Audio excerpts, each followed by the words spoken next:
High ভাইরা আসসালামু আলাইকুম। আশা করি আপনারা সবাই ভালো আছেন। আলহামদুলিল্লাহ আমিও ভালো আছি আপনাদের দোয়া ও ভালোবাসায়। আপনাদেরকে যেটা দেখাচ্ছি এটা কিন্তু জিরো সাইজ খড়কুটা। আপনারা যারা জিরো সাইজ খড়কুটা সংগ্রহ করতে চাচ্ছেন তারা কিন্তু অবশ্যই আমার কাছ থেকে সংগ্রহ করতে পারেন। সংগ্রহ করতে হলে আপনাকে স্ক্রিনে দেওয়া নাম্বারটাতে যোগাযোগ করলেই কিন্তু আমার সাথে কথা বলতে পারবেন। এই যে যেটা দেখাচ্ছি এটা কিন্তু একবারে শুকনা, কোনো পানি বা কোনো দানাদার মিক্সার নাই। আপনারা চাইলে এটাকে ২ মাস, ৩ মাস, ৪ মাস ধরে খাওয়াতে পারেন। কোনো সমস্যা হবে না, কোনো নষ্ট হবে না।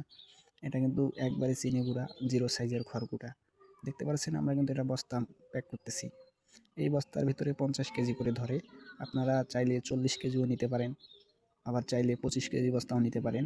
আমার হাতে যেটা দেখতে পাচ্ছেন এটা কিন্তু ১ ইঞ্চি, ২ ইঞ্চি এবং জিরো সাইজ মিক্সার আছে। আপনারা চাইলে এটাও সংগ্রহ করতে পারেন। আজকের জিরো সাইজ খড়কুটা চলে যাচ্ছে নোয়াখালীর উদ্দেশ্যে। আপনারা যারা এই জিরো সাইজ খড়কুটাগুলো সংগ্রহ করবেন, স্ক্রিনে দেওয়া নাম্বারটাতে কিন্তু অবশ্যই যোগাযোগ করবেন। আল্লাহ হাফেজ।